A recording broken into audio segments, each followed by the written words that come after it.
تو بہرحال انہوں نے خط بھی لکھا تھا جسٹس منصور علی شاہ صاحب نے، تو کہ رولز کو آپ ڈیفائن کر رہے ہیں، اور وہ کہتے ہیں کہ ہم نے، جسٹس جمال مندوخیل صاحب کہتے ہیں کہ ہم نے جوڈیشل کمیشن کے مجوزہ رولز پبلک کر دیے اور ہم نے اس میں لکھ دیا ہے کہ اگر کوئی جوڈیشل کمیشن کے ممبر کو اپروچ کرے گا، اگر کوئی جوڈیشل کمیشن کے ممبر کو اپروچ کرے گا تو وہ نااہل ہو جائے گا. مطلب اگر کوئی سفارش کرے یا کوئی سفارش کروائے ٹرائل کورٹ کا جج، ہائی کورٹ کا جج اسلام آباد یا لاہور ہائی کورٹ کا جج بننے کے لیے، کہ سر مستقبل میں یا لابنگ کروائے کہ سر مستقبل میں آپ کا خدمت گار رہوں گا، پلیز مجھے ایلیویٹ کروا دیں، مجھے اسلام آباد ہائی کورٹ کا یا لاہور ہائی کورٹ کا مجھے جج بنوا دیں. تو اگر کسی نے کوئی ایسی کوشش کی تو وہ شخص نااہل ہو جائے گا. اچھا مزے کی بات بتاؤں، جوڈیشل کمیشن بنا ہے 26ویں آئینی ترمیم کے بعد، یہ والا، اور ویسے بھی یہ سیاسی ہے. سیاسی اس سے مراد یہ ہے کہ حکومت کے اور اپوزیشن کے لوگ اس کے اندر موجود ہیں. وزیر قانون پہلے تھے، وہ بھی ڈیفینیٹلی حکومت سے ریلیٹڈ ہے. اٹارنی جنرل پہلے تھے، ڈیفینیٹلی وہ بھی حکومت سے ریلیٹڈ ہے. تو اس کا بیلنس ویسے ہی آؤٹ ہو چکا. تو اب مجھے یہ بتائیں، اس پر اطہر من اللہ صاحب نے بتاؤں کیا بولا جسٹس جمال بندوخیل صاحب کو؟ اطہر من اللہ صاحب کہتے ہیں کہ ویسے جو اپروچ کرتے ہیں نا سر، وہ بتاتے تھوڑی ہیں. کتنی زبردست بات کی سسٹم سے ریلیٹ کر کے اطہر من اللہ صاحب نے، یعنی وہ کہنا چاہ رہے ہیں چپ کر کے واردات ڈالتے ہیں سر جی، دسنا تھوڑی کسی سفارش کی تھی. ان کا ایسا طریقہ کار ہے. روز میں کم از کم ایسی وہ چیزیں نہ ہی لے کے ہیں جو ہم پروو بھی نہیں کر سکتے، ہمارے سامنے بھی بنی آ سکتی، اور آپ کو بھی اور مجھے سب کو بہرحال اس کا پتہ ہے. دوسرا مکالمہ ہوا جسٹس جمال مندوخیل صاحب کا اٹارنی جنرل کے پی کے سے، اور اس اٹارنی جنرل کے پی کے نے کہا سر آپ نے ابھی تک سپریم کورٹ نے کیا نوٹس لیا ہے؟ کے پی کے ہاؤس پر حملہ ہوا تھا، اسلام پولیس اندر داخل ہوئی تھی، وزیر اعلیٰ کو ڈھونڈتے بھی توڑ پھوڑ کی، املاک کا نقصان پہنچا، آپ نے ابھی تک اس پہ کچھ کیا؟ اس پر جمال مندوخیل صاحب کہتے ہیں عدالت میں سیاست نہ کریں. لیں، کے پی کے ہاؤس کو توڑنا، اس کو دروازے توڑنا، اس کے اندر داخل ہونا، چیزوں کو توڑ پھوڑ کرنا، وہ کہتے ہیں کہ یہ سیاست ہے، آپ عدالت میں سیاست نہ کریں، یہ عام لوگوں کے مقدمات ہیں. بھائی صوبے کا ہاؤس توڑا گیا ہے جو وفاق کی ایک اکائی ہے، فیڈریشن کی ایک اکائی ہے، اس کے ہاؤس کو توڑا گیا ہے. کیا یہ صوبے کی نشانی نہیں ہے؟ مگر ان کی انڈرسٹینڈنگ یہ ہے. تو میں نے کہا میں ذرا پہلے یہ خبریں بتا دوں، اب ذرا آؤں ذرا شاہد خاقان عباسی صاحب کی طرف. وہ آج ایک بار سے خطاب کر رہے تھے، انہوں نے جو خطاب کیا اس کے مندرجات ہی ذرا سن لینا تو پھر آپ دیکھیں.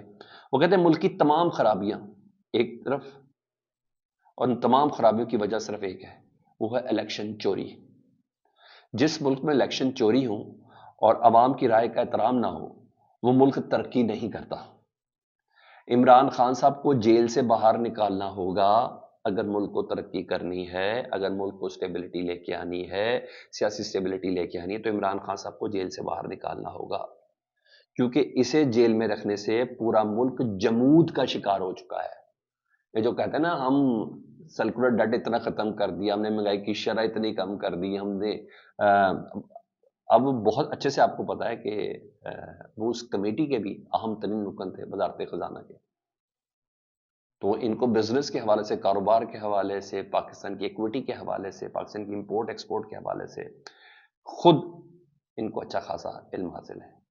وہ کہتے ہیں ملک جمود کا شکار ہے. یہ ساری باتیں دائیں بائیں کی ہیں کہ بھائی ہم یہ کر رہے ہیں وہ کر رہے ہیں، کچھ بھی نہیں ہے. آپ حقائق کو تسلیم کریں. شاید خاقان عباسی کہتے ہیں تسلیم کریں حقائق کو. ملک کی اہمیت زیادہ ہے.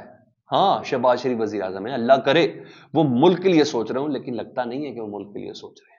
یہ کہا یہ اپنے سابق اتحادی، سابق دوست جن کی فیملی کے ساتھ تعلق، جن کی حکومت میں وزیر اعظم رہے ہیں، وہ شاید خاقان عباسی صاحب کہہ رہے ہیں. انہوں نے کہا موجودہ حالات کا حل کیا ہے؟ سب سوال ان سے پوچھا گیا کیا حل ہے؟ کہتے ہیں آسان حل ہے، استعفیٰ دیں اور گھر چلے جائیں. اگر انہیں عوام کے مسائل کا پتہ ہوتا نا تو آج ایک ٹیبل پہ بیٹھے ہوتے. یعنی ان کو یہ ادراک کی حاصل نہیں ہے کہ عوام کے مسائل کیا اور اس کا حل کیا ہے.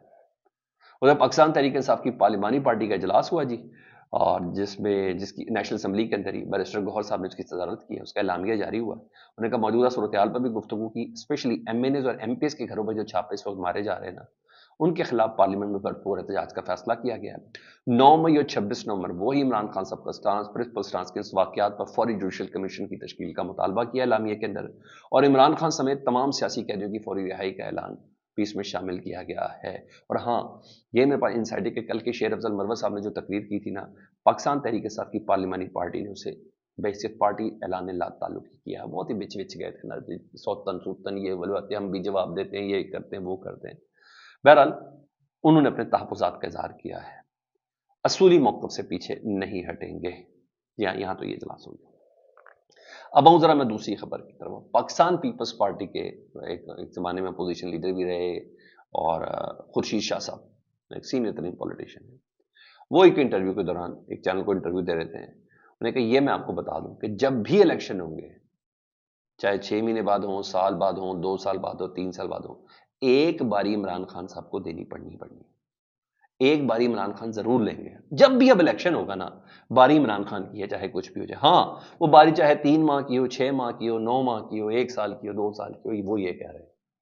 یعنی اتنی واقفیت ہے، ڈر ہے ان سب کو، ڈر ہے ان سب کو، اور کچھ بھی نہیں۔ سب جانتے ہیں، کھلی آنکھوں سے جو خواب دیکھ رہے ہیں، اس کو میرا خیال ہے کہ آج کل کی مسلم لیگ نون کی حکومت ہے اور کچھ بھی نہیں، پتہ ان سب کو ہے، حقیقت کا سب کو ہے کہ جو مینڈیٹ ہے نا، وہ اب ملنا ہی عمران خان صاحب کو ہے۔ لیکن ہاں، اس کا ادراک جتنی جلدی ہو جائے، تباہی سے کم تباہی سے پہلے ہو جائے تو سب سے زیادہ مناسب ہے۔ علیمہ خان صاحبہ، عمران خان صاحب کی بہن، انہوں نے انٹرنیشنل میڈیا کو انٹرویوز کا سلسلہ شروع کیا ہوا ہے، اور اسکائی نیوز سے گفتگو کرتے ہوئے ان کا یہ کہنا تھا، میں ذرا کاپی پیسٹ ہی کر دوں، چیزیں بہت ہی ایکسٹریم لیول کی تھی۔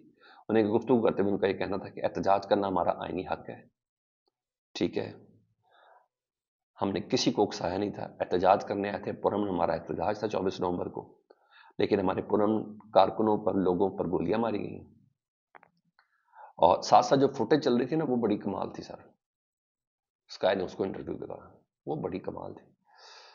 اچھا، وہ فوٹیج پاکستان میں کبھی نہیں چل سکتی، نہ چلی، بہرحال وہ چل رہی تھی، گولیاں ماری گئیں، ابھی تک کئی لاپتہ ہیں۔ انہوں نے کہا میں آپ کو بتا دوں کہ میں خود 26 نومبر کے واقعے کیا نہیں، شاید سب کچھ میں نے اپنی آنکھوں سے دیکھا، اور جو دیکھا انہوں نے بتایا کہ یہ چیز ہے، یہ پوزیشن ہے سر۔ فیڈ بیک سے متعلق ضرور آگاہ کریں، اپنا بہت زیادہ خیال رکھیں۔ اللہم صلی علی محمد و آل محمد۔